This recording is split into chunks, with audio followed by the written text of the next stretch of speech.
Pegue na mão de quem está do seu lado.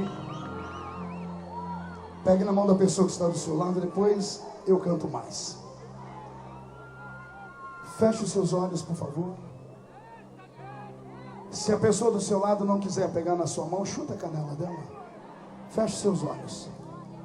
Pai, é no nome de Jesus Cristo que nesta noite tão linda, a sua igreja do Mato Grosso se reúne em praça pública mais uma vez para marchar pelo nome que está acima de todo nome, para marchar com o nome que abre portas, com o nome que cura, que salva, que liberta. Uma vez mais, Senhor, mostramos a força que temos, e a força que temos é o Senhor.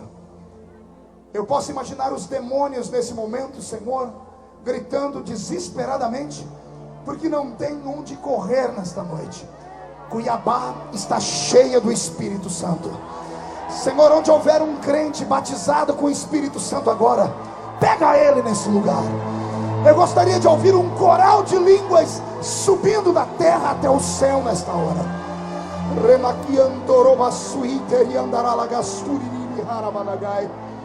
Ó Deus de Israel, cerca este lugar público com a sua presença, e num raio de 5 quilômetros onde houver um demônio alojado, eu dou a esses demônios segundos para sumirem daqui, porque se não sumirem, serão queimados pelo poder da sua glória que aqui será derramada.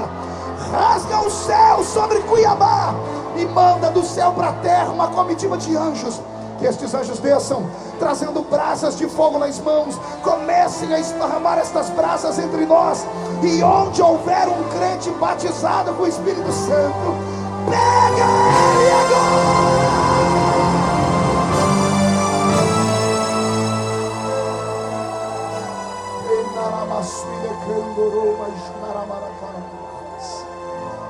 Fala conosco nesta hora, Senhor, no nome de Jesus teu Filho. E a igreja diz amém. Olhe para a pessoa do seu lado e diga para ela: vamos adorar a Deus agora. Glória a Deus. Será que alguém trouxe a Bíblia Sagrada aqui? Se alguém trouxe a Bíblia Sagrada, abra ela comigo. Na carta aos Colossenses. Eu amo vir pregar na marcha para Jesus aqui, porque é a única marcha para Jesus do país onde mesmo depois de tão tarde o povo fica para ouvir um pregador. Então, parabéns a toda Cuiabá, parabéns. Quem estava aqui o ano passado? Eu dei para o locutor do evento 2 DVDs para ele dar para vocês, que é a gravação da marcha do ano passado. Muito linda a gravação, um efeito de Hollywood, mas ele não quis dar, ele tomou para ele, aquele gordinho ali. Ele pegou para ele, não é ele não, é o outro. Pegou o DVD para ele, 2 DVDs. Um é seu, você também pegou. Por favor, pastor Rafael, cobre dele R$100, tá bom? Perfeito, pronto, R$100.000. Pastor Daltro, muito obrigado pelo convite, pelo carinho, mais uma vez. Meu grande, o nome dele é sempre uma dificuldade. Calma aí. Ocemário. É isso? 3 vezes esse nome batizado com o Espírito Santo. Abra sua Bíblia em Colossenses capítulo 4, verso 14. Está escrito assim: saúda-vos Lucas, o médico amado, e Demas. Vou repetir: saúda-vos Lucas, o médico amado, e Demas. Incline a cabeça mais uma vez. Pai, fala ao nosso coração neste momento, numa revelação profunda da sua palavra, e que esse povo tenha coragem de ficar comigo aqui até as 2 da manhã hoje, Pai, porque quero ver o Senhor salvar, curar, batizar com o Espírito Santo e realizar outros milagres mais. E a igreja diz amém? Mãozinha direita para o céu. Agarre o ombro de quem está do seu lado, chacoalhe a pessoa com carinho até ela ficar irritada. Diga para ela: Deus te trouxe aqui para mudar a sua história e a sua vida. E só quem crê nisso, só mais um grito para empolgar o coração desse pregador.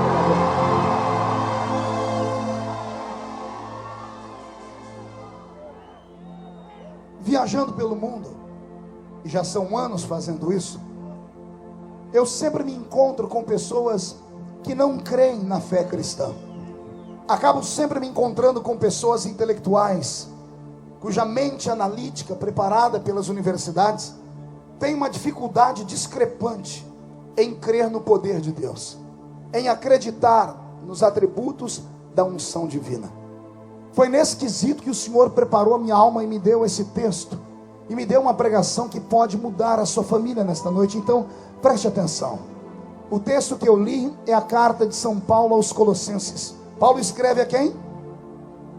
Não ouvi? Faz biquinho para falar. Que povo fofo. Eu vou mudar para Cuiabá desse jeito. Paulo está escrevendo uma carta a uma das suas mais lindas e belas igrejas por ele plantado. O Paulo que escreve esta carta não está livre, não está em trânsito, não está nas suas viagens missionárias. Ele está aprisionado na masmorra de Roma, aguardando o decreto da sua decapitação. Todos nós sabemos, pelo menos os que conhecem a Bíblia, que Paulo morreu martirizado, sendo decapitado, ou seja, cortaram a sua cabeça. E fizeram isso por causa da carta aos Romanos, quando Paulo, naquele mundo antigo, denuncia o pecado da homossexualidade. Quando Paulo envia cartas às igrejas dizendo que os homens deixaram o uso natural das mulheres e passaram a inflamar nos seus próprios corpos os seus vice-pecados, como os Césares de Roma. Salvo poucos deles, a maioria eram todos homossexuais, e tinham Paulo não como um pregador, tinham Paulo como uma espécie de espião de outro país. Então tudo que Paulo escrevia, quando saía da prisão, passava pela mão daqueles que apoiavam os Césares, e o assunto da carta aos Romanos chamou a atenção do César maior. Quando César lê que Paulo está tocando aqui no seu estilo de vida, no seu pecado de promiscuidade, de sodomia, ele então acelera o processo do julgamento de Paulo e o condena à morte por decapitação. Quando Paulo recebe a informação de que será decapitado, antes de deixar essa terra, ele pega a sua caneta, o seu nanquim, a sua pena, pega alguns papiros e deixa para nós um acervo de palavras do céu. Antes de morrer, ele escreve quase todo o Novo Testamento que nós temos na nossa Bíblia e deixa para nós esse lindo presente. E o que eu achei interessante lendo a carta aos Colossenses, e depois lendo a carta de Paulo, a segunda carta a Timóteo, também no capítulo 4 e no verso 11, o apóstolo São Paulo faz questão de lembrar que existe um de seus discípulos, existe alguém que o segue verdadeiramente e que não o abandona, quer esteja ele atrás das grades, quer esteja ele passando pelo vento, pelo vale da sombra da morte. E ele diz o nome da pessoa, o nome dele é Lucas. Qual o nome, igreja? Acotovele o seu irmão, por favor, pergunte a ele: conhece Lucas?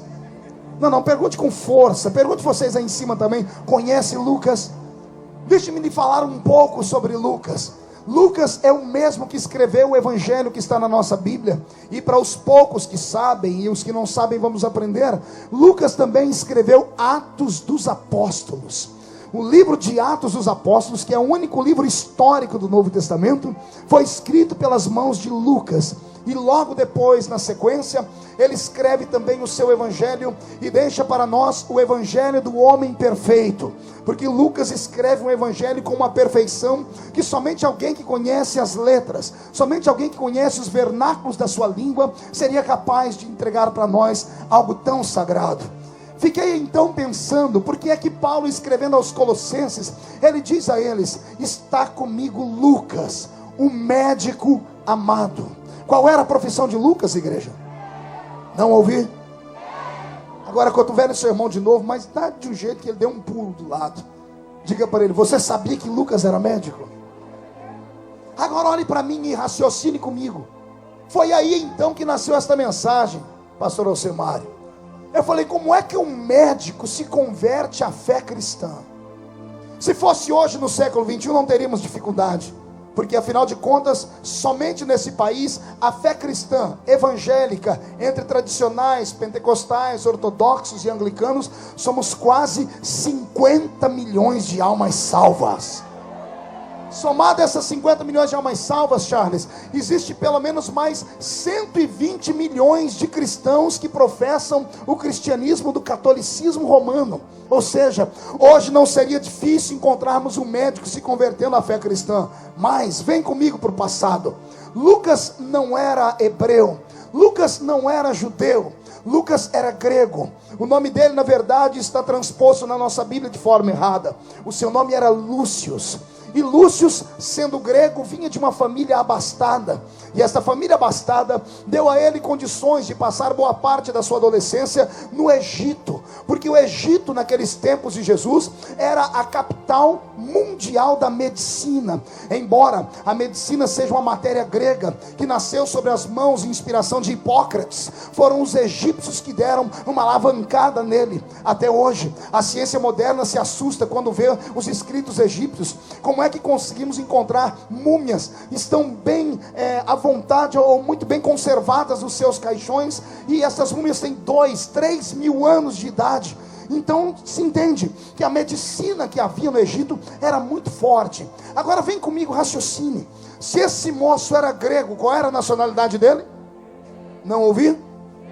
E quem conhece um pouco sabe que os gregos não adoravam a um Deus.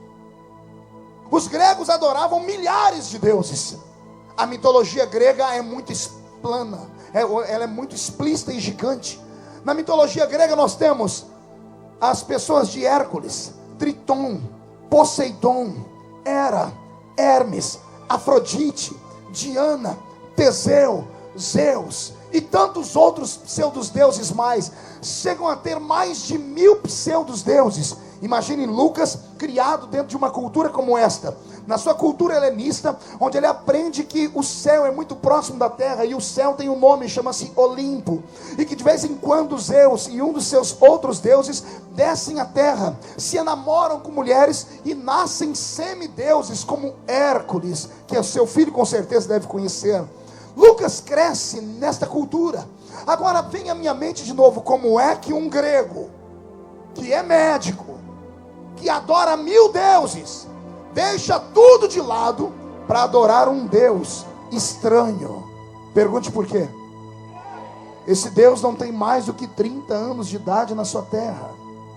Esse Deus não tem um templo ainda erigido a ele. Esse Deus não quer que ninguém faça uma imagem dele.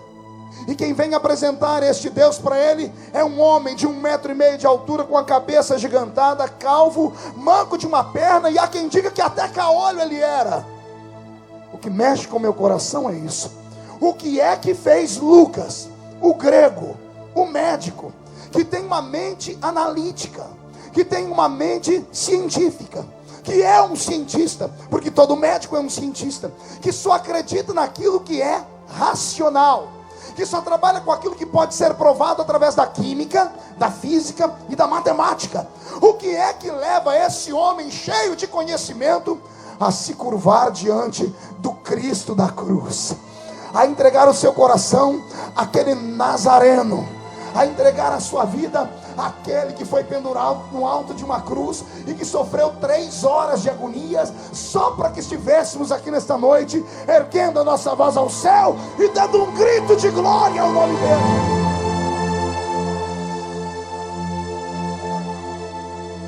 O que eu vou apresentar para vocês nesta noite nada mais é do que um encontro de titãs. A história sagrada diz que este Lucas nunca foi discípulo de Jesus propriamente dito. Lucas nunca andou ao lado de Jesus. Lucas nunca ouviu a voz do mestre. Lucas não esteve a princípio na escola profética e apostólica dos 12. Mas é ele quem escreve para nós o evangelho mais perfeito. É ele quem narra com precisão o crescimento da igreja no Novo Testamento, em Atos dos Apóstolos. Isso mexeu com a minha cabeça.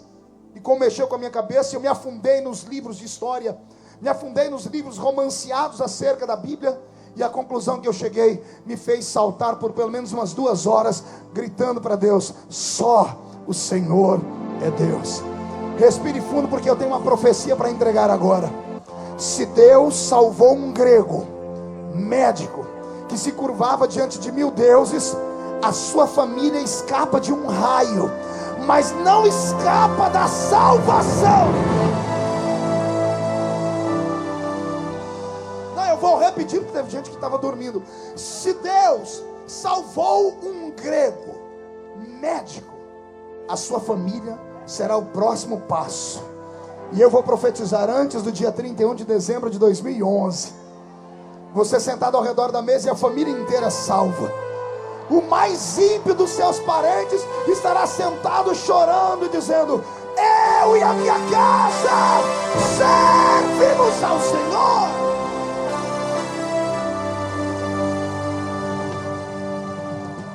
Olhe para o seu irmão e pergunte: ele está disposto a uma viagem? Diga: só que é uma viagem só de ida. E eu devo agora falar por pelo menos umas 3 horas aqui sem parar. E se alguém sair desse lugar, eu vou orar para ter uma diarreia dupla, daquela que não tem Mosaic que resolva. Lucas havia terminado seus estudos no Egito.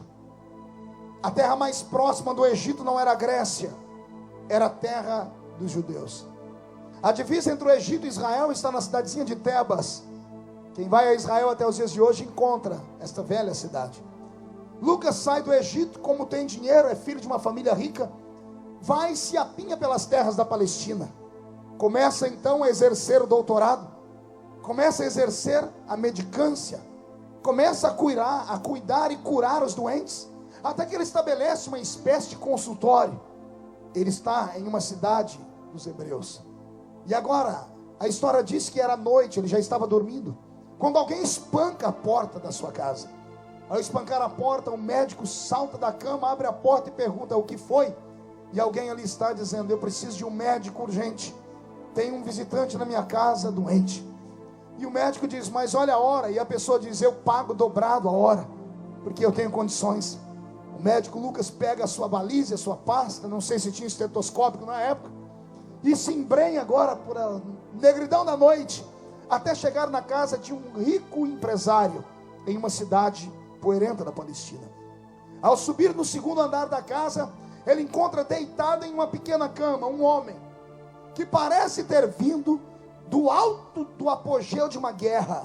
O seu corpo está todo cheio de hematomas, o seu corpo está cortado por cicatrizes, está sangrando. Algumas das feridas já começam a purular pus. O homem está com a sua cabeça inchada, e a notícia que dão para o médico é essa: jogaram ele de cima de uma muralha, e jogaram pedras em cima para matá-lo. Pensavam que ele estava morto e o abandonaram. Então eu fui, o tomei e trouxe para cá. Lucas observa o doente e deve ter se perguntado: porventura esse moço veio de uma batalha? Que batalha é essa que faz alguém matar um soldado como esse?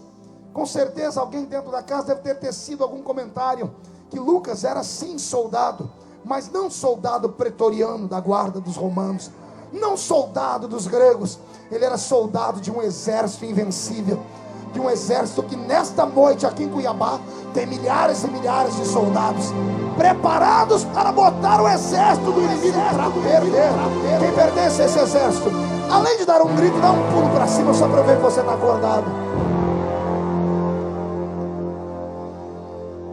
Lucas então começa um tratamento.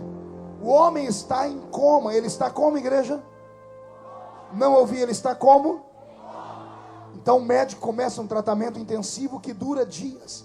Na verdade, duram meses. E enquanto esse homem está ali sendo tratado pelo médico, como tratava-se de um homem muito conhecido, como tratava-se de uma pessoa, uma figura muito querida, ele começa a receber visitas. E as visitas vêm desde a cidade de Tarsis até a longínqua cidade de Tessalônica. Pessoas de Colossos também vêm visitá-lo. Pessoas de Éfeso não medem esforços. E cada um que entra na sala e vê o homem doente, ou melhor, no quarto, pergunta ao médico: vai demorar muito para ele voltar em si, doutor? E o doutor diz: só os deuses sabem. Porque Lucas tinha mais de 1000 deuses. A tradição diz que cada vez que ele dizia só os deuses, um daqueles visitantes disse: não, doutor, os deuses não, só há um Deus, que fez os céus e que fez a terra, e que andou entre nós algum tempo atrás. O médico, para não discutir, porque era muito intelectual, pessoas geralmente sábias demais, acham que são ignorantes aqueles que creem, então eles preferem não discutir. Não existe no Brasil uma máxima que se fala que religião não se discute? Não se discute religião porque as pessoas tendem a ter dificuldade em acreditar naquilo que transcende, naquilo que é metafísico, naquilo que é espiritual. E é por isso que está escrito na palavra que Deus ocultou aos sábios. Mas não é que ele revelou aos pequeninos?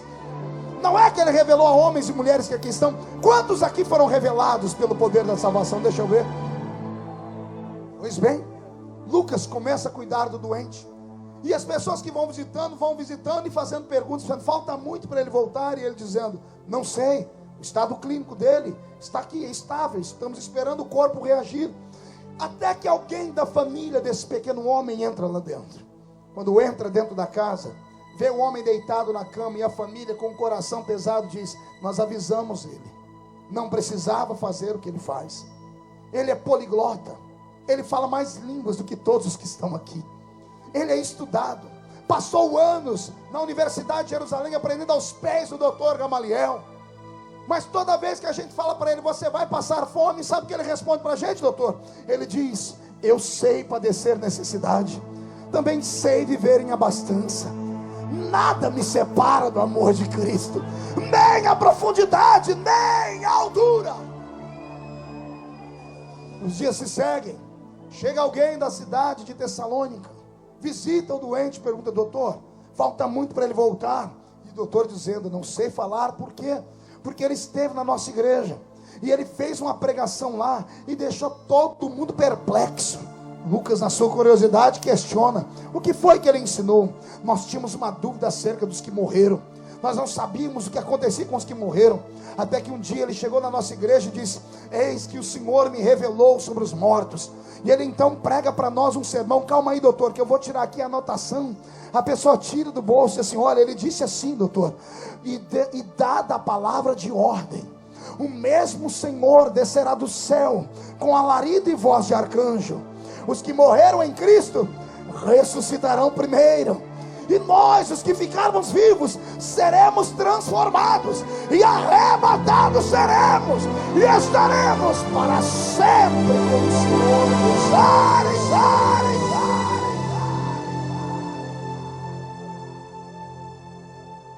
Mais visitas. As visitas começam a falar de coisas estranhas. Alguém da cidade de Corinto faz a visita e diz, doutor, falta muito para esse homem voltar. Por quê? Porque ele pregou uma coisa para nós que nós estamos até agora esperando ele lá para explicar, porque foi muito forte. E o que ele ensinou? Ele disse assim, doutor, calma aí, deixa eu pegar o papelzinho aqui. Ele disse assim, doutor, aquilo que os olhos não viram,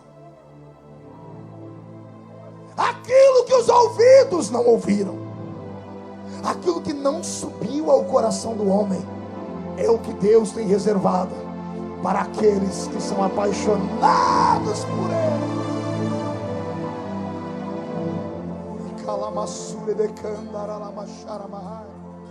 Mais pessoas visitando, e isto vai enchendo o médico. Imagine você, um médico que só acredita no que vê, só acredita no que toca, começa a ver que pessoas crédulas, que pessoas santas vão visitar este baixinho e começam a falar de coisas que ele nunca ouviu na vida. Isso vai ficando no inconsciente de Lucas e vai despertando nele uma curiosidade, e a curiosidade vai mexendo com os neurônios dele, até que chega um dia que alguém vai dar o golpe de misericórdia. Pergunte qual? Um dos visitantes diz, todo mundo é contra ele, doutor. E a gente fala, para com isso, volta para a sua vida comum. E ele diz assim, não posso. E quando perguntam para ele, ele diz, eu sei em quem eu tenho crido. Uma vez fomos falar que vão matar ele. Sabe o que ele disse para nós, doutor? Ele disse assim para mim, o viver é Cristo, e o morrer já está ganho. Como é que você para um homem que não tem medo de morrer? Me arrepia o corpo. E eu quero profetizar nesta noite que a unção que estava sobre aquele cadáver em cima daquela cama que a inspiração que estava sobre aquela cabeça pensante do mundo antigo há de descer sobre todos os homens e mulheres do estado do Mato Grosso que estão na minha frente. Eu profetizo que a unção será tão forte que alguns vão dormir esta noite e ter sonhos extravagantes com o céu. Quando acordarem amanhã de manhã, vão começar a fluir na palavra do conhecimento, coisas que nunca antes estudaram. Alguém crê nisso? Então pega, põe no coração e dá um grito para acordar, Cuiabá.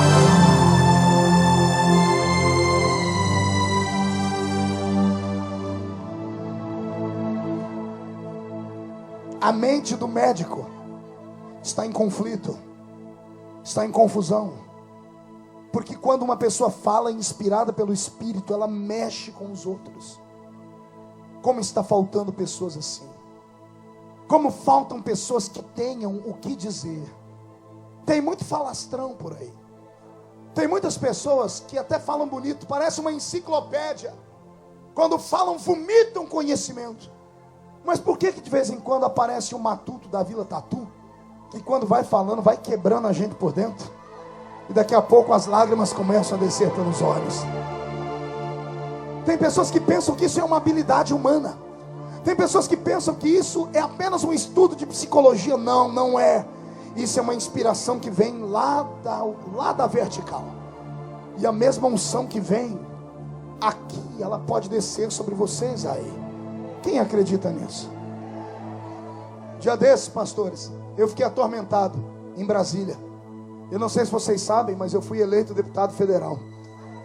O deputado federal mais votado entre os evangélicos do Brasil inteiro. Pode dar glória a Deus, né?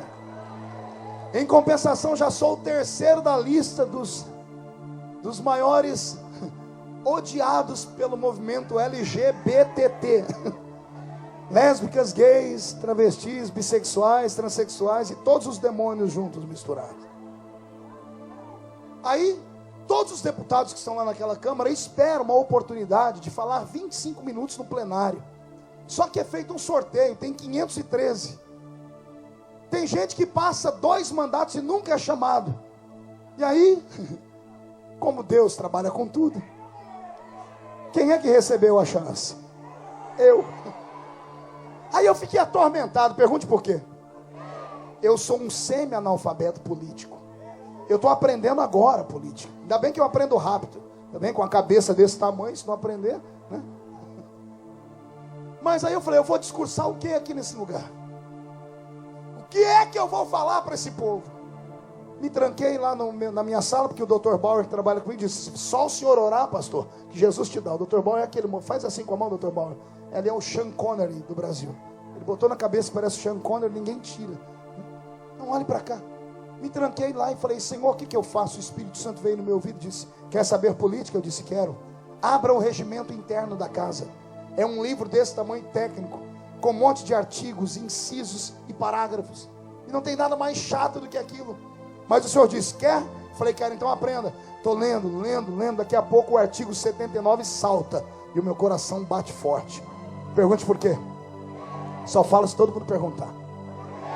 Estava escrito no artigo 79 da Câmara dos Deputados assim: a Bíblia Sagrada deverá ficar aberta durante as sessões à esquerda do presidente da casa, podendo fazer dela uso qualquer parlamentar que quiser.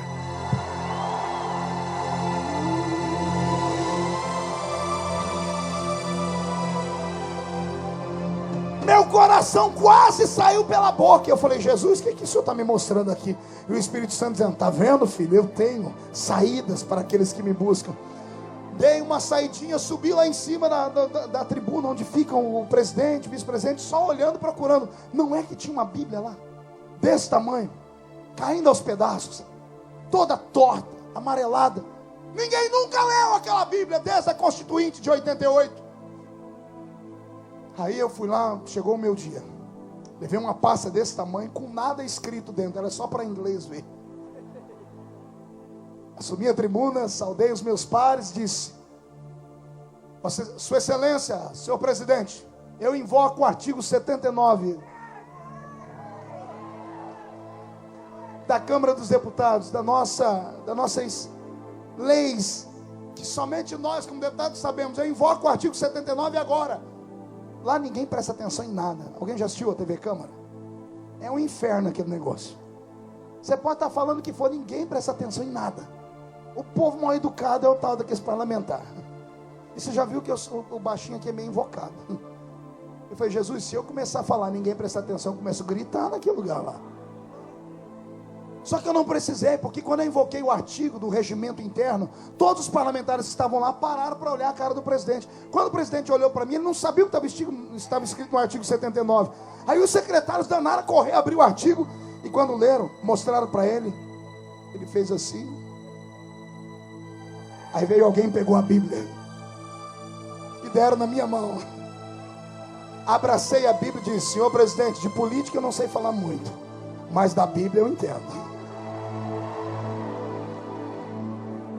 Abri a Bíblia em Provérbios 29:2 e li, quando o justo governa, o povo se alegra. O discurso que era para ser só 25 minutos virou 40, porque os parlamentares todos pararam para ver e começaram a pedir uma parte da palavra, para dar uma palavra acerca daquilo. E naquele dia eu disse, senhor presidente, se não começarmos uma mudança nesse país agora, não haverá amanhã. Nós não podemos mais citar a Bíblia. Eu disse, eu fui citar esses dias a Bíblia, no livro de Gênesis me chamaram de racista. Eu cito o livro de Romanos, me chamam de homofóbico. Eu cito o livro do Apocalipse, me chamam de maluco. Eu disse, esse livro está sendo ameaçado, então enquanto ainda pode ser usado, eu quero usá-lo aqui. Este livro condena os atos do pecado dos homens, e diz a Bíblia, bendita é a nação cujo Deus é o Senhor.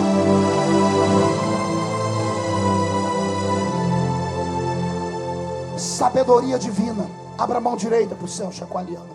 Põe na cabeça do seu irmão, com cuidado para não estragar o pichain. Porque se o seu irmão for invocado como eu, se botar a mão na minha cabeça, eu fico à beira de um ataque. Que é 2 horas para arrumar essa quiçaça aqui. Botou a mão na cabeça dele? Diga para ele, receba uma inspiração profética e uma sabedoria que não vem dos homens. Receba inspiração celeste. Quem crê nisso, receba. Em nome de Jesus Cristo, caia sobre Cuiabá uma unção de sabedoria.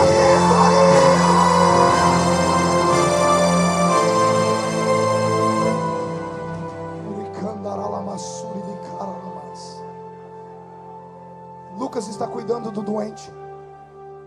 E de repente um susto, pergunte qual? O coma acaba. O baixinho cabeçudo, todo cheio de hematomas, levanta. Cabeça doendo, ele senta na cama. E ele faz aquela pergunta que é mais que pergunta, é um clichê. Onde estou? Quem sou eu? E Lucas então começa a cuidar dele, dizendo assim, bem-vindo ao mundo dos vivos. Eu sou Lúcius, ou Lucas, seu médico. Me contaram que você foi jogado de cima de um muro por falar verdades. Te apedrejaram, te deixaram pensando que estava morto, mas você estava vivo. Quanto tempo eu estou aqui, doutor? Muito tempo. Ele vai se ajeitando, então, doutor, me dê licença que eu estou atrasado, eu tenho que fazer com que se cumpra a minha chamada, eu não posso ficar parado. Lucas segura, não, como seu médico, eu determino que você não vai sair daí. Você está sob observação, você acabou de voltar, você precisa comer, se alimentar, precisa fazer alguns exercícios. Doutor, mas eu não posso, eu tenho que trabalhar. Eu te proíbo. O baixinho, cabeçudo, tem nome. Qual é o nome dele? Não ouvi. Ele abaixa a cabeça e diz assim, ai. E o doutor diz, está vendo? Você ainda não está bem. E Paulo diz, ai, ai, ai. Ele diz, onde é que dói, moço? É a cabeça? Ai! É o pulmão, é as pernas? Ai! Ai, o que, Paulo? Onde é? Eu sou médico, me fala, eu vou curar. Ai, aonde? Ele diz, ai de mim, se não anunciar o Evangelho de nosso Senhor e Senhor.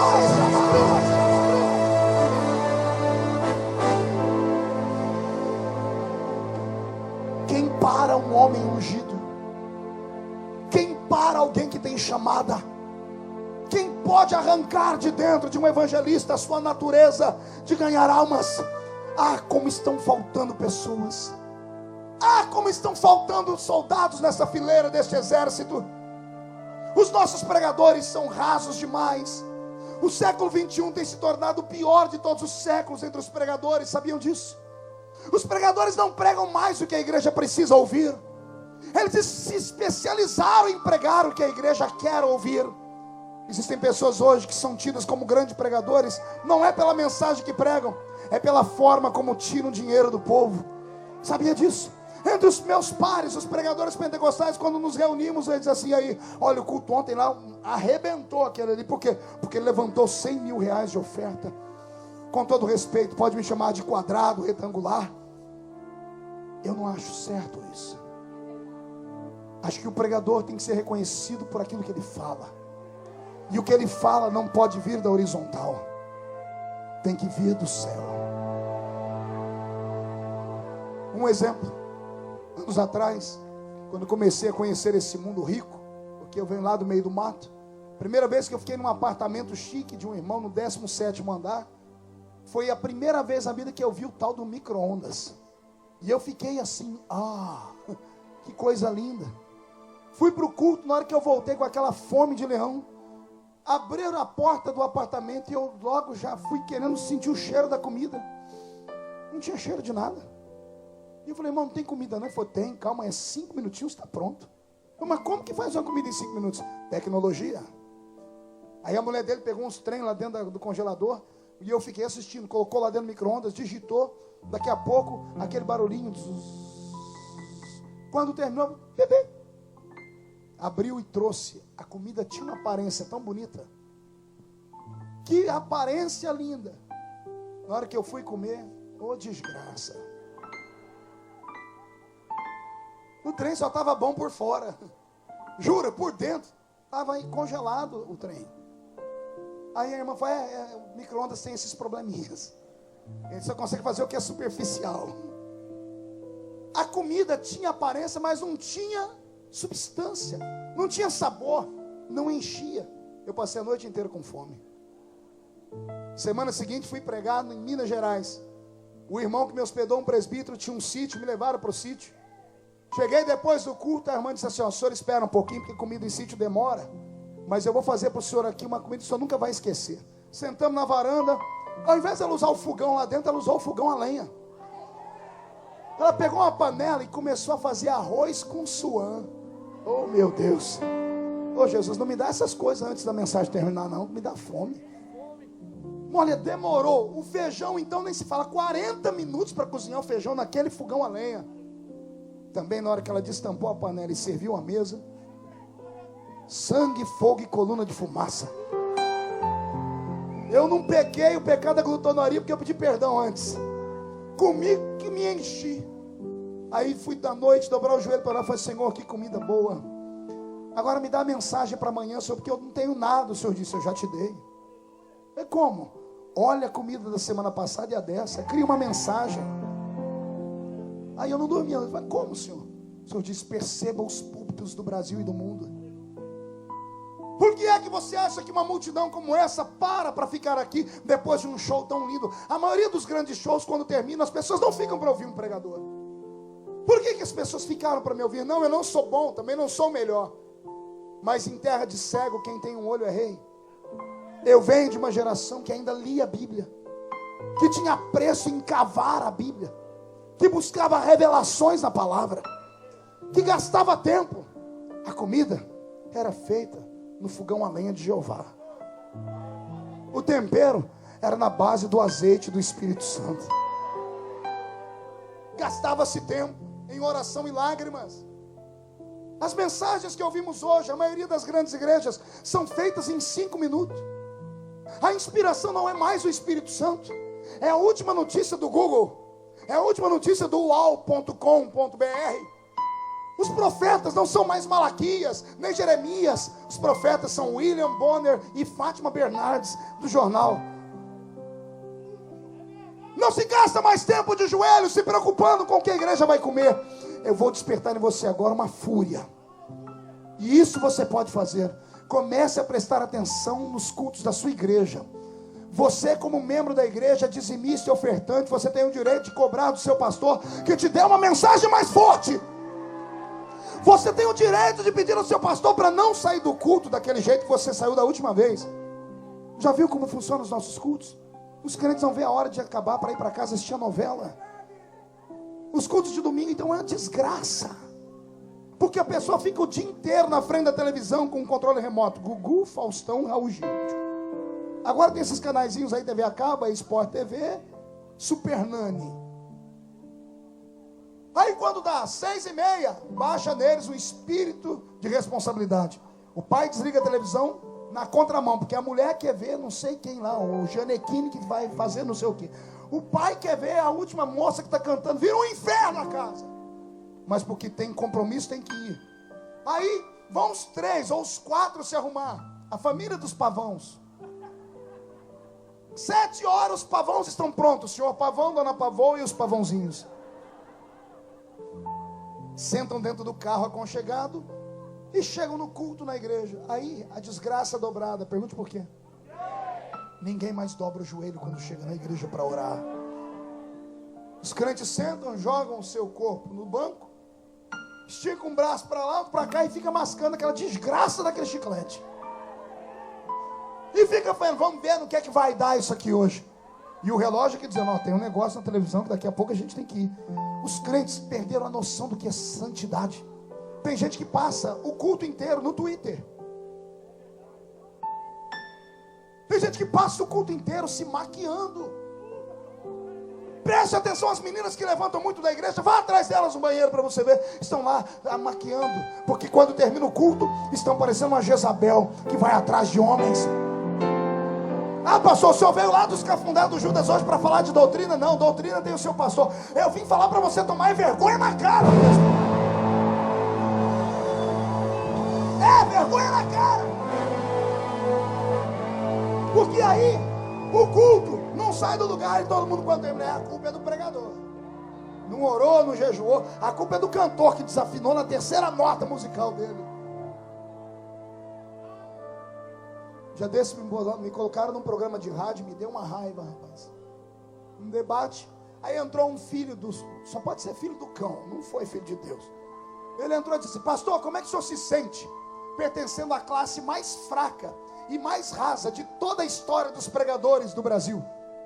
Eu me ajeitei com todo o respeito que estava no ar e disse, o senhor pode ser mais explícito? Ele disse, posso. Eu venho de uma geração, pastor, que com 5 minutos no congresso, o pregador falando e orando, acabava o culto, porque Deus descia no meio da igreja. O povo era batizado com o Espírito Santo, curado. Eu disse para ele, há 20 anos atrás, quando essas coisas aconteciam, os crentes não passavam o dia inteiro pensando nas coisas do mundo. Não havia balada gospel. Não havia encontrão de juventude em points da cidade. Não havia baile para crentes. As pessoas, o crente só tinha 3 lugares para ir: o trabalho, a casa dele e a igreja. E a oração do crente era a oração do Espírito Santo em Apocalipse: Maranata, Maranata, ora vem, Senhor Jesus. Agora olhe para a pessoa que está do seu lado. Isso aqui pode não parecer, mas é um culto. Tem casaizinhos aqui se beijando agora. Olha. Pior, o rapaz está atrás da moça, agarrado com ela, que se eu fosse pai dela, eu quebrava o nariz dele. Isso aqui não é um lugar comum. Isso aqui, pelo menos me disseram que só tinha crente nesse lugar aqui. Onde é que está a igreja que quer mais revelação de Deus? Solta um grito nesse lugar,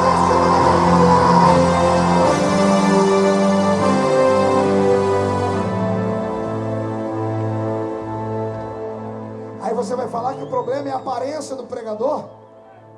É os brilhozinhos bonitinhos, né? Não. O problema não está aqui. O problema está generalizado. Paulo, quando conversa com Lucas e consegue convencê-lo que ele tem que continuar pregando, desperta em Lucas a curiosidade que já estava aguçada. A história diz que Lucas negocia com Paulo e diz assim: pois bem, você só sai daqui se eu sair junto. Você precisa de um médico. Você tem que ter um médico que te acompanhe. Paulo diz, mas eu não tenho dinheiro. Ele diz, eu troco com você. Você me deixa biografar a sua história e a história dessa nova religião, e eu cuido de você como médico. Deixando bem claro que eu não sou cristão, não pertenço à sua seita. Eu só vou seguir você para biografar. Posso? Eu imagino Paulo olhando para ele dizendo assim, tudo bem, mas eu não me responsabilizo. Como assim, Paulo? É que todo crente de verdade tem um negócio nele que pega nos outros. É o que está nele, e ele consegue pôr para fora, aquilo pega os outros. Alguém tem isso aí? Será que é por isso que você está em silêncio desse jeito? Você teve a infelicidade de ficar perto desse crente congelado aí do outro lado? Será que é por isso que você está me olhando com essa cara feia? Segura aí. Essa cara feia parecendo que foi batizada num pote de vinagre. É por isso que você está me olhando com esse olho seco, parecendo olho de sapo que morreu no dia de enchente. Com essa boca travada, essa boca de aço, essa língua de ferro. Esse queixo de concreto.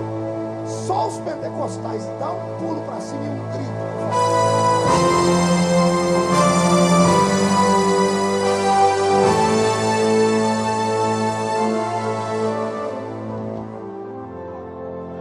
Olha para o seu irmão e diga, quer saber o que aconteceu? Diga, entra com a gente nessa carruagem. Isso, entra comigo nessa carruagem e começa a respirar o céu aqui dentro. Comece a acreditar que o milagre já está chegando. Comece a entender que este barulho que você ouve não são apenas instrumentos. É o barulho da Shekinah se aproximando de Cuiabá. Vai haver um terremoto de Deus neste lugar.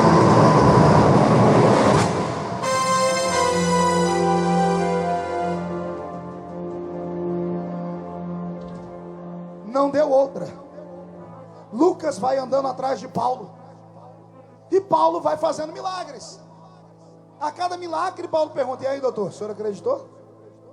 O senhor viu aquele paralítico que levantou? E Lucas dizendo, olha, pode não ser paralisia,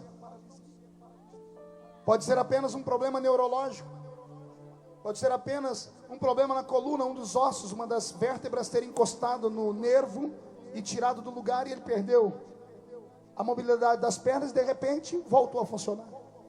Mente analítica não vê milagre como nós vemos, procura explicação para tudo.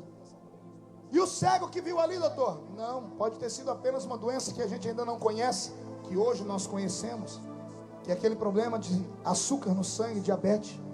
Pessoas ficam cegas, mas de repente voltam a ver. E não é por inferência de milagres, é porque a diabetes se estabilizou. Ele tem uma explicação para tudo. Tudo bem. Mas chega uma hora que não dá para explicar mais.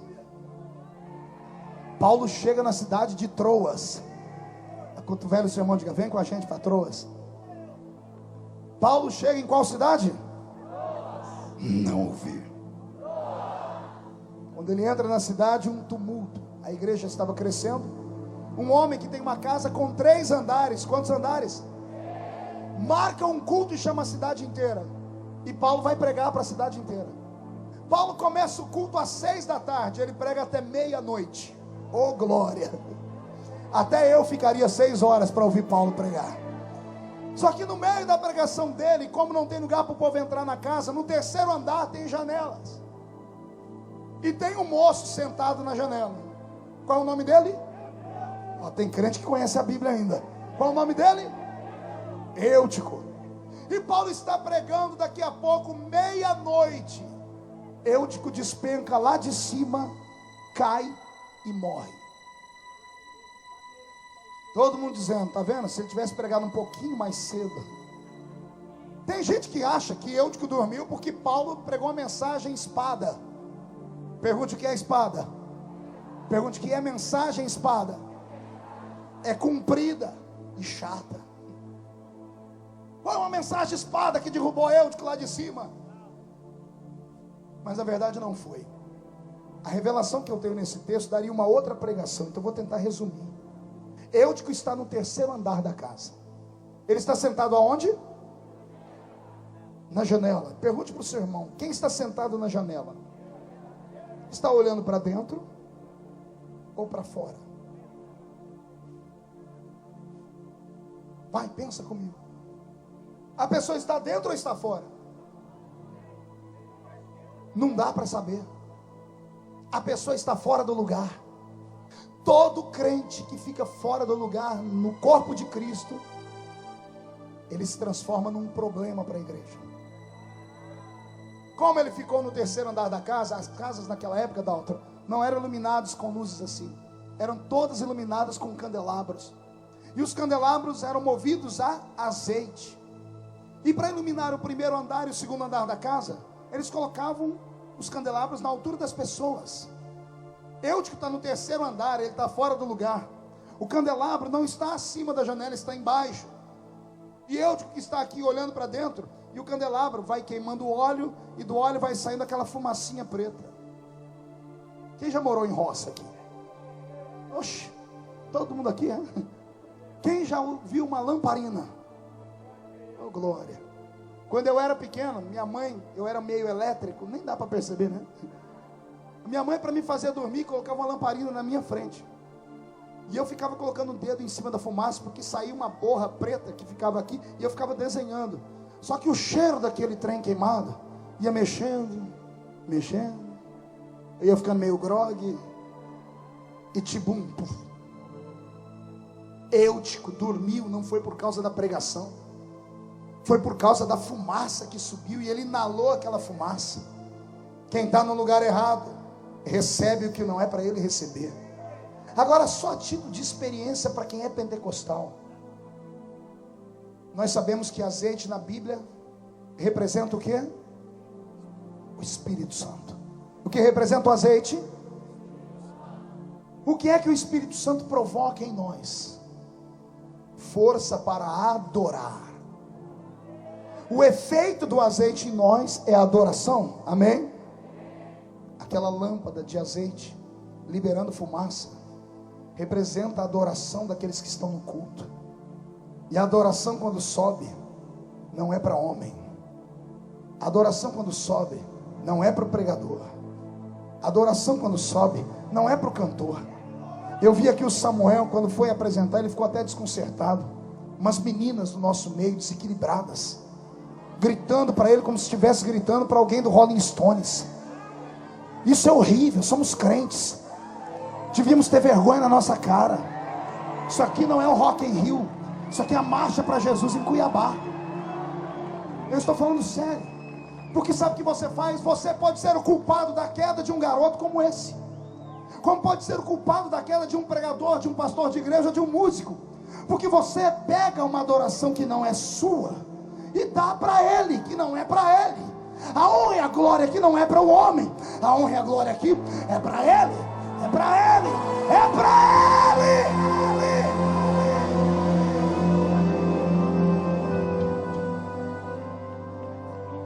Ô pastor, tá pesado, né? É para curar. É para curar você.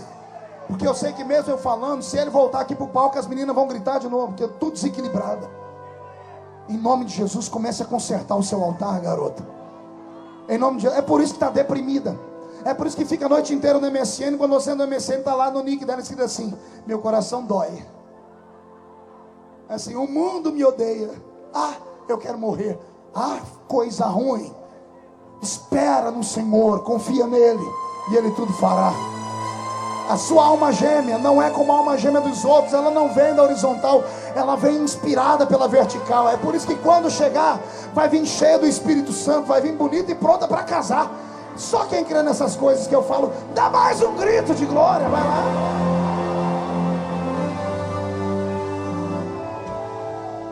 Já estou acabando, viu?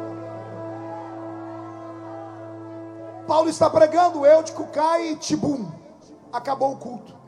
Crente fora do lugar, quando cai, dispersa a fé de todo mundo. O menino cai do lado de fora, pense num tumulto. O povo gritando, morreu aqui, morreu aqui. Todo mundo estava olhando para Paulo, deixou ele lá e foi todo mundo correr. Porque todo mundo gosta de um mal feito. Todo mundo gosta de uma desgraça, de uma miséria. Quando todo mundo chega, a mãe do menino pega ele pela mão e diz: meu filho está morto. Começam a gritar: um médico, um médico, um médico. Aperta o cinto aí. Não é que tinha um médico ali? Qual é o nome do médico? Enquanto o velho sermão fala para ele, eu conheço a história, rapaz. Qual é o nome do médico? Lá vem Lucas gritando, com licença, com licença, com licença, eu sou médico, eu sou médico. Quando ele chega perto do rapaz, como todo médico, ele vai no pulso. E o semblante dele cai. Ele vai na jugular, procura pulsação, não tem. Ele mexe com o pescoço do rapaz, parece um frango destroncado. Sangue saindo pela orelha, pelo nariz. A língua do rapaz está enrolada. O corpo dele começa a ficar rijo. A pele começa a mudar de cor. O médico abaixa a cabeça e usa a seguinte palavra: perdemos ele. O desespero toma conta da mãe, da família, de todos que estavam ali. Daqui a pouco, no meio da multidão, todo mundo vai vendo a multidão abrir, ninguém sabe o que é, também puderam. O homem tem 1,5 metros. Dá licença, dá licença. Aí chega ele perto e diz: ô doutor, o que aconteceu aí? Lucas olha para Paulo, olha o que ele faz, penso eu. O que você está fazendo aqui? Quando você prega, eles já te jogam de muralha. Quando descobrir que um adolescente morreu na sua pregação, vão cortar você em pedacinho. Some daqui. E ele: calma, doutor. Que desespero é esse? Oi, Paulo, o garoto morreu. E Paulo diz: quem disse que ele morreu? E o médico diz: uai, eu que milito nas artes de Hipócrates, eu que sou médico, trabalhei com medicina, passei a adolescência inteira estudando no Egito, eu determino, eu assino o atestado de óbito, está morto. E Paulo olhando para ele diz assim: é por isso, doutor, que todo ser humano, antes de chorar por causa de um relatório de um médico, um diagnóstico, tem que procurar uma segunda opinião. Mas você vai procurar a segunda opinião com quem não tem médico? É meia-noite. Ah, doutor, eu tenho médico. Eu tenho médico, doutor. Só me dá uma licencinha que eu vou fazer uma ligação para ele. Pois não. Paulo pega o telefone e digita lá 3332. Conhece esse telefone ou não? Aqui tem um aqui que sabe tudo. Jeremias 33:3. Clama a mim, responder-te-ei, anunciar-te-ei coisas grandes e ocultas que você nem sonha que existem. O número 2 são 2 joelhinhos no chão. Paulo faz uma ligação. Alô, do outro lado da linha, pois não? Quem fala? Jeová Rafa. Jeová Rafa, o senhor que cura? Sim. Eu estou aqui, quem fala aqui é Paulo, seu servo. Pois não, Paulo, o que aconteceu? Tem um garoto aqui que caiu na minha pregação. O senhor pode ver para mim como é que o rapaz está? Por quê, Paulo? Não é porque o médico que anda comigo falou que ele está morto. Silêncio no telefone, o médico olha para o rapaz. Paulo, avise a todos que o rapaz não está morto. Ele só está dormindo. Ai, glória! Paulo todo oriçado e alegre ao Semário, vai lá, mexe no morto, diz assim: gente, ele só está dormindo. Lucas vai saindo de pé e diz assim: gente, não conheço esse homem não, viu? Ele é louco, bateu com a cabeça, caiu de cima do muro, ele é meio maluco. Paulo pega o morto e começa a sacudir. Acorda, Eutico. E o pescoço de frango está lá. Eutico, acorda, Eutico. Daqui a pouco um grito: Eutico, acorda, Eutico. O rapaz abre os olhos e faz assim: ati. Paulo põe o rapaz de pé e diz: é por isso que eu creio naquele que me salvou. Se Jesus Cristo ressuscitou dentre os mortos, nós também cremos que a morte não é vitoriosa.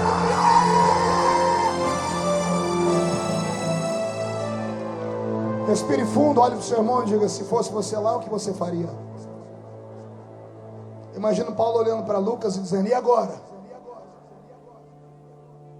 O paralítico tudo bem, o cego, mas e esse? Lucas não aguenta, se curva diante de Paulo e diz: nem Zeus, nem Poseidon, nem Triton, nem Hera, nem Hermes, nem Afrodite, nem Teseu, Nenhum dos deuses do Olimpo pode fazer isso. O Deus de Paulo é o verdadeiro Deus.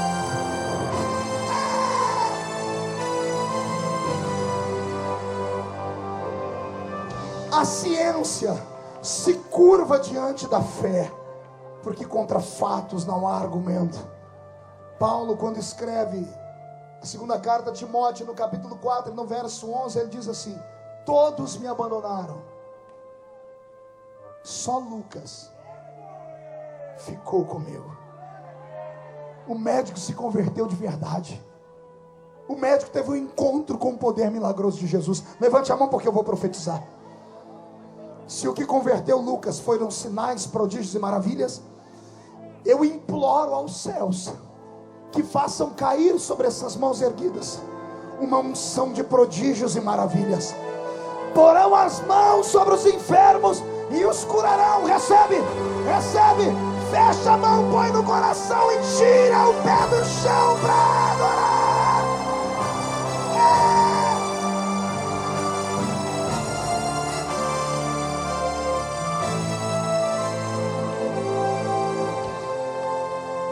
Encerrando, bem melancólico agora. Paulo está atrás das grades. Termino de onde comecei.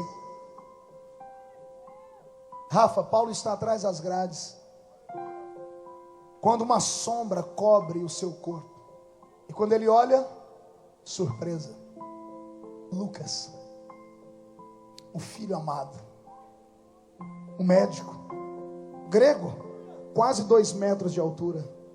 Paulo, 1,5 metros. Uma grade separa os dois. Lucas pega nas mãos de Paulo e diz: o que eu faço da minha vida agora? Eu deixei tudo, deixei a medicina para te seguir. Ouvi dizer que você vai morrer. Minha vida perde o sentido, mestre. E Paulo diz para ele: não, combati o bom combate, acabei a carreira, guardei a minha fé, mas você ainda continua. O que eu faço, doutor Paulo? Lucas, vou te dar aqui alguns apontamentos, uns endereços. Procure essas pessoas. Escreve para nós, como igreja, uma história de Jesus. Volte pela Palestina. Vai em todas as terras por onde ele andou. Procura testemunhas ocular. Você vai escrever um evangelho diferente dos outros, porque os outros criaram um evangelho tendencioso. Eles estavam ao lado dele. Paulo, que dita o evangelho de Pedro, que dita o evangelho de Marcos, conta uma história que só Marcos conta, que Jesus, quando ressuscitou, lembrou de Pedro. Só João conta um testemunho de que Jesus se lembrou do médico, do discípulo a quem ele mais amava. Cada um deles tem um evangelho tendencioso. Como você é imparcial, volta e questiona. Lucas tem uma nova missão. Pega o papel e se embrenha pelo caminho da Palestina. Quer imaginar como foi? Quem quer imaginar como foi? Para aqueles que gostam de ouvir uma boa pregação, eis aqui um conselho. O pregador, ele transforma as letras em história. Se você não tem o pulmão gigante de pregadores como os de antigamente, que gritavam muito, se você não tem uma cultura muito acirrada, se limite a ler a história, entender a história e contar a história. Não é errado. O evangelho é simples. Olha como se tira uma mensagem simples e que toca o coração. Lucas entrando por uma cidade, e ele com papel na mão, batendo de porta em porta. Você sabe onde mora o homem do peixe? E a pessoa dizendo: era uma casa descendo ali. E ele vai: você sabe onde mora o homem do peixe?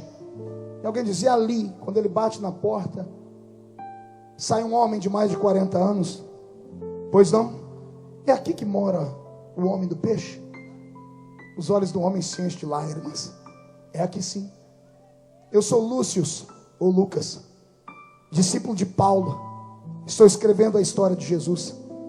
Eu queria ouvir a sua, porque depois vou fazer um apanhado das melhores e deixar para mim escrever um livro. Pode entrar. O homem grita: mulher, prepara café aí, porque a história aqui é longa. Lucas com um papel na mão, porque ele é um biógrafo. E do outro lado, sentado um homem, já com a sua barba começando a ficar branca, dizendo: me lembro como se fosse hoje. Eu era um menino. Minha mãe acordou arrumando a casa e dizendo: nós temos que sair daqui agora. Por quê, mãe? Por quê? O mestre está passando aqui. Mamãe, mas e o almoço? Não, já fiz a sua mochilinha. Tó, aqui dentro da sua mochilinha tem 5 pães e 2 peixinhos. Doutor, me lembro como se fosse hoje, a gente sentado no meio de uma multidão, 5.000 homens, fora mulheres e crianças. O senhor sabe como é que é criança, né? Vê outra criança, a gente esquece até do almoço, da janta. Eu fui brincar com as crianças, com os amigos. Quando o sol começou a se esconder, a mãe da gente gritou. Sentei perto da minha mãe, percebi um movimento lá na frente. As pessoas estavam aflitas, até que minha mãe disse: tem algum problema ali? E de repente, os que estavam cercando o mestre saem gritando com a mão entre os lábios: alguém tem comida? Alguém tem comida? E os mais velhos diziam para o outro: quem vai ter comida uma hora dessa? Já é tarde, estamos aqui há horas. Ele disse: doutor, quando eu vi aquele homem gritando, eu puxei a saia da minha mãe e disse: mãe, ela, calma, moleque. Mãe, o que foi? Eu tenho aqui, ó, o meu lanchinho que eu não comi. Eu estava brincando. E a mãe olha: 5 pães e 2 peixinhos. A Bíblia faz questão de dizer que era peixinhos. Os pães eram iguais bisnaguinha Seven Boys. Era pãozinho para criança, era lanchinho para criança, não era lanche grande. E a mãe disse: então levanta você e diz. Eu levantei minha mão e chegou um homem perto de mim e disse: que tem aí, garoto? Ele quer comida, não falou a quantidade. Vem cá. Ele pega na minha mão, doutor, e me leva perto dele. Olhar para ele era magnífico. Uma serenidade, uma simplicidade. Eu, como criança, senti o corpo inteiro arrepiado, doutor. Até que ele olhou para os discípulos, botou na frente dele, pegou o primeiro pão, mostrou para eles, partiu em 2, deu para uma mulher e um homem que estava na frente. Ele pegou um peixe, partiu em 2 e deu para 2 velhinhos que estavam na frente. Pegou outro peixe, acabou o peixe, doutor. Aí sobrou 4 pão. Ele cortou mais um pão, deu para um e deu para outro. E os discípulos dizendo: vai dar problema isso aqui, porque ele está segregando, só alguns estão recebendo. Ele parte o terceiro, o quarto, doutor. Quando ele vai partir o quinto, ele diz para eles: preste atenção. O 5º pão, doutor, ele levanta e dá graças. Graças te dou, Pai. E ele quebra o pão em 2 e dá na mão de Pedro. Todo mundo olha para Pedro. Quando a gente olha para a mão dele, o pão está inteiro de novo. Ele parte mais um e dá na mão de João. Agora a gente nem olha o que ele está fazendo com o João. A gente olha para o pão e o pão fazia assim, doutor, ó. Ele partiu entre todos. E agora que todo mundo tem um pão, doutor, como é que o senhor acha que ele alimentou 5.000 pessoas, homens, fora mulheres e crianças? O senhor acha que sozinho? Não, doutor. Ele ensinou os discípulos a fazer milagre. Você não entendeu? Essa história é só revelação. Não foi só ele que multiplicou. Os que estavam com ele pegaram a unção que estava nele também. Aí cada um botou um balaio do lado e foram partindo, colocando aqui dentro e saíram distribuindo para a multidão. Doutor, o senhor tinha que ver no final. O que aconteceu no final? Todo mundo saindo com um buchinho cheio. Eu estava perto e vi os discípulos sentar como crianças, brincando de fazer milagre.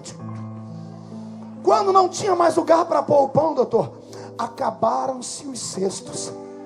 E 12 cestos ficou cheio. Cada discípulo carregava um. Aí o pão parou de crescer, mas sobrou 12 cestos cheios naquele dia. Doutor, ele era o Messias de Israel, Yeshua HaMashiach.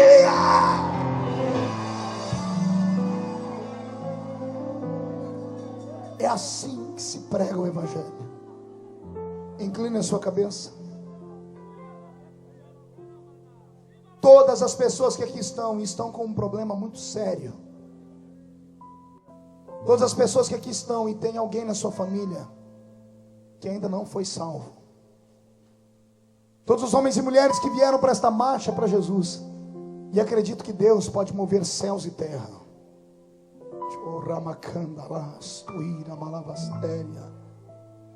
Abra sua mão direita e coloque no coração. E a esquerda, coloque o nome das pessoas da sua família aí na palma da sua mão esquerda. Feche a sua mão. Eu vou profetizar a salvação da sua casa. E vou profetizar a cura sobre o seu corpo. Porque o Deus de Paulo está aqui conosco. O Deus que salvou Lucas vai fazer um milagre acontecer na sua história. Pai, em nome de Jesus, enquanto eu oro neste momento, movimenta o céu, movimenta a terra, move o oceano se for preciso, move a atmosfera, Senhor, move o ciclo existencial dos pássaros, das aves, move a ciência, move o genoma, arabadash, tergi andarai. Mapeia neste momento os corpos que aqui estão, e os que não estão aqui, mas estão em casa, aguardando o milagre de intercessão. Mapeia, Senhor, agora o genoma deles, o mapa genético do corpo deles. Senhor, faz aquilo que a ciência não consegue fazer ainda. Descobre a célula que está com defeito e troca ela por uma célula normal, por uma célula curada. Agora, agora, agora, agora, já!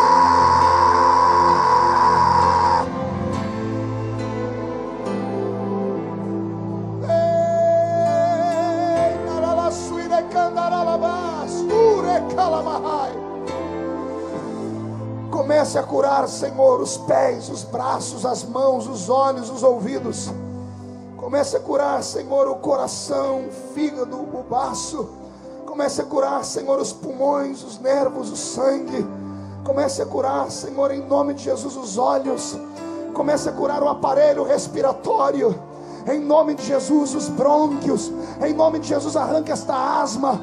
Em nome de Jesus, em nome de Jesus, em o nome de Jesus que está acima de todos os nomes. Recebe, recebe, recebe, recebe, recebe. Agora, agora, agora, agora, agora, já!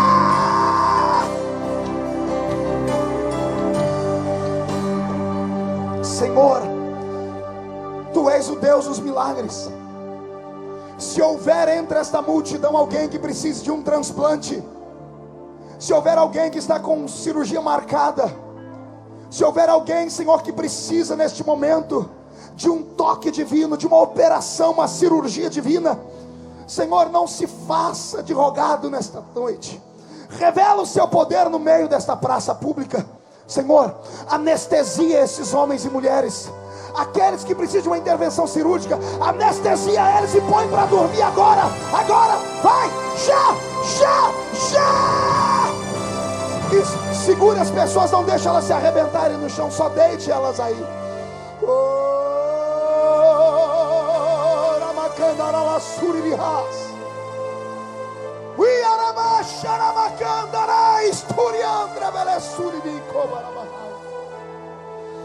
O Senhor está curando. Eu estou ouvindo aqui com os meus ouvidos espirituais, ossos se instalando, voltando ao lugar, colunas voltando ao lugar. Pessoas que estão sob algum tipo de maldição, que comeram algum tipo de comida sacrificada a ídolos. Pai, faz elas vomitarem essas obras de feitiçaria agora, agora, agora, agora, agora. Sai, sai, sai, sai, sai. Os cinegrafistas estão fazendo tomada nessas coisas. Quem está sentindo Jesus aqui, glorifique a Ele. Por gentileza, abra para mim um corredor aqui no meio agora, bem grande. Abra um corredor bem grande.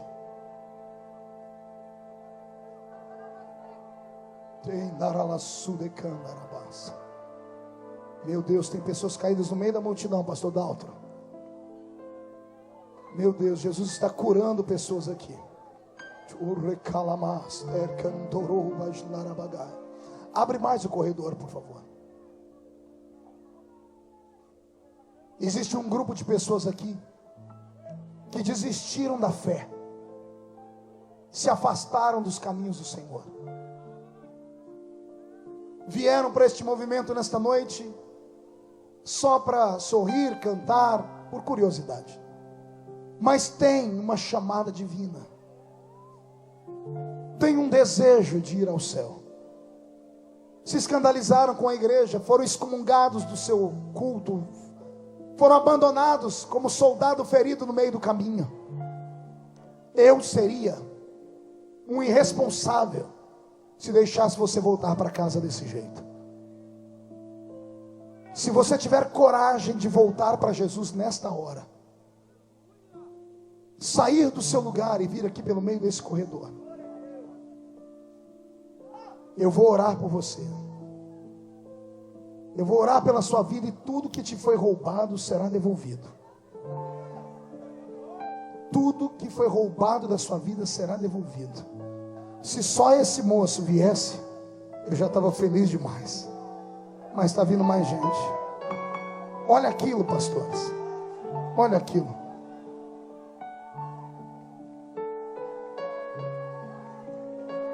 Vem.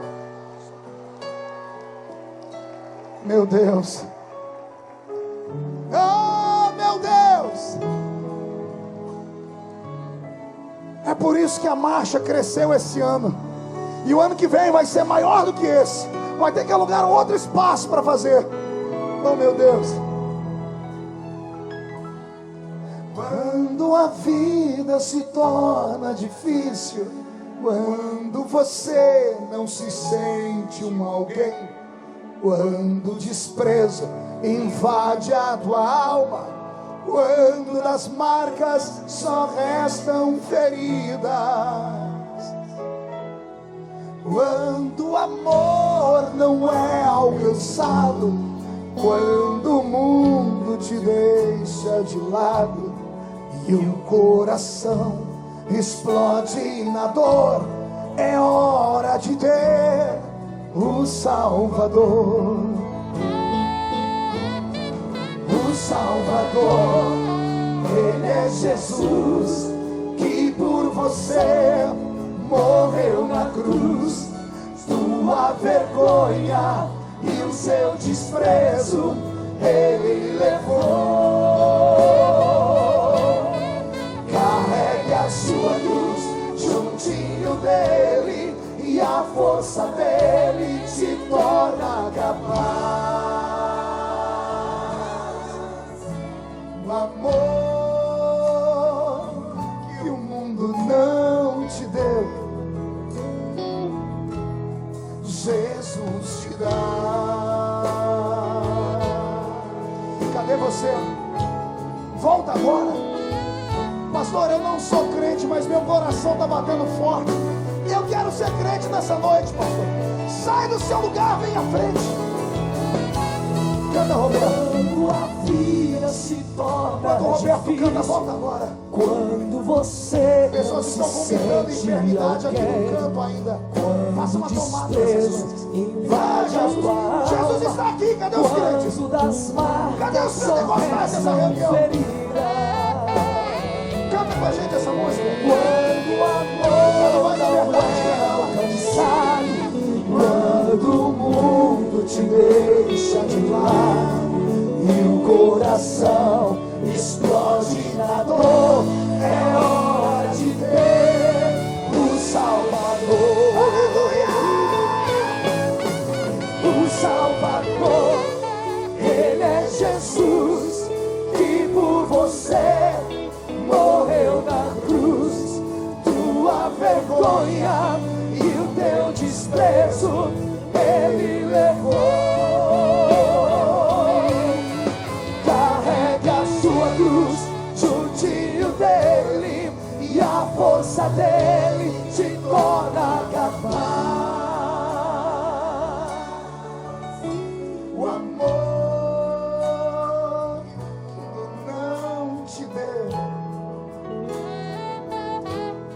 Jesus te dá. Aleluia! Rabaxarabacanda, rabacuina, caralababa. Chora mesmo, derrama a sua alma, é noite de salvação nesse lugar.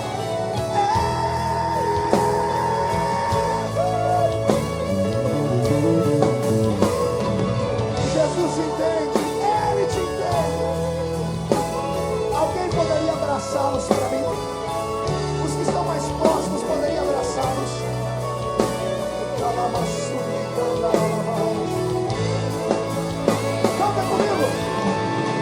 Salvador. Ele é Jesus que por você morreu na cruz. Sua vergonha e o seu desprezo Ele levou. Carregue a sua cruz juntinho dele, e a força dele te torna capaz. O amor que o mundo não te deu, Jesus te dá.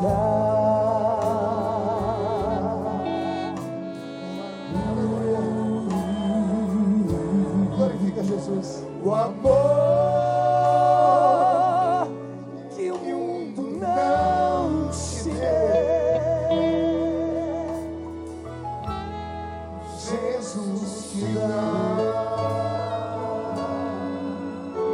Pai, neste momento eu oro por essas dezenas de vidas. Alguns deles dobraram os joelhos, a maioria deles estão em pé. Não importa como estão, o que importa é que nesta hora o Senhor está trazendo de volta a vida. O Senhor está devolvendo a alegria da salvação. O Senhor está devolvendo para eles a alegria de viver. Eu profetizo, Senhor, que o nome deles permanece escrito no livro da vida.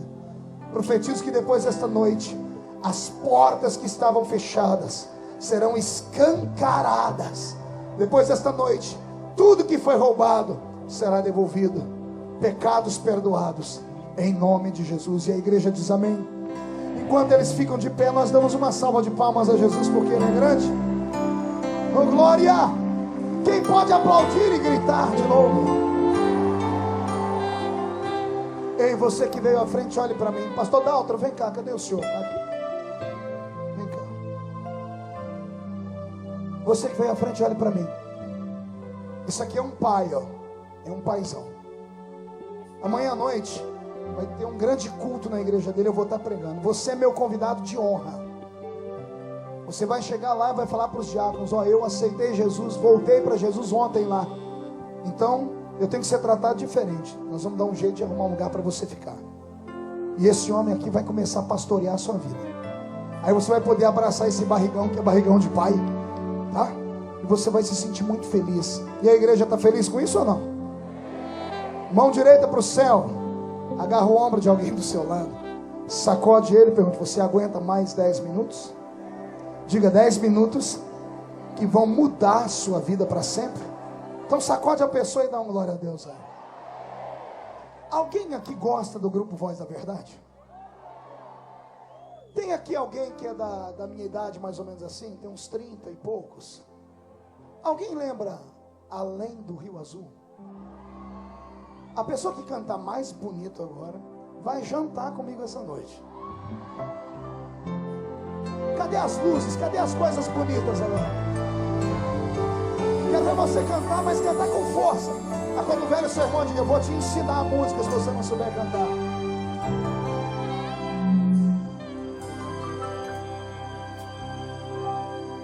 Além do Rio Azul, as ruas são de ouro e de cristal. Cadê aquelas mãozinhas assim? Ali tudo é vida, ali tudo é paz. Morte e choro nunca mais. Canta de novo. Além do Rio Azul, Aleluia. as ruas são de ouro e de cristais. Ali tudo é vida, ali tudo é paz. Morte e choro nunca mais. Tristeza e dor nunca mais. Bem forte agora. Veio o grande rio da vida, claro como um cristal. Veio a face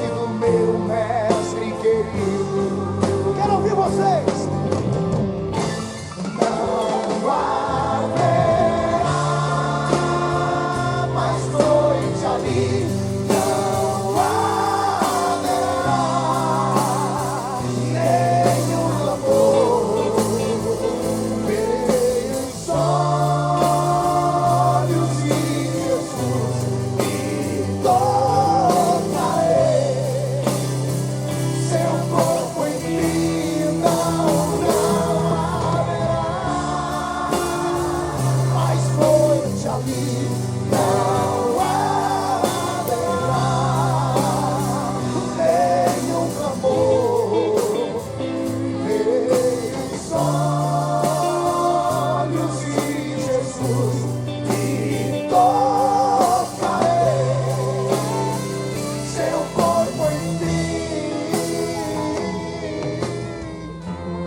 As nações andarão na sua luz, aleluia, e as portas jamais se fecharão. Quem crê nisso? A cidade é de ouro puro, e seus pés seu muro, além do rio azul.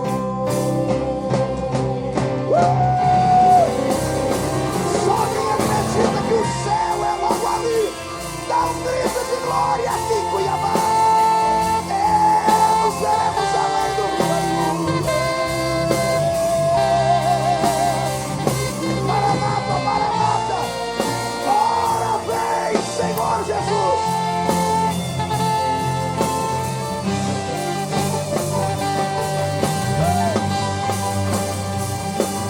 Morte, choro, tristeza e dor,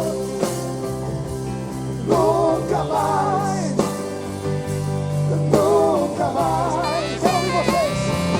Morte, choro, tristeza e dor, nunca mais, nunca mais, nunca mais. Morte, choro. Quero ouvir vocês cantando. Tristeza e dor, nunca mais, nunca mais, nunca, nunca mais. Morte, choro, tristeza e dor, tristeza e dor, nunca mais, nunca, nunca mais, nunca mais. Choro. Quero ouvir vocês. Tristeza e dor. Toda a igreja abre a boca para cantar. Não haverá morte, nem choro, nem tristeza. O céu é logo ali de novo. É morte e choro. Nunca mais. Nunca mais. Nunca mais.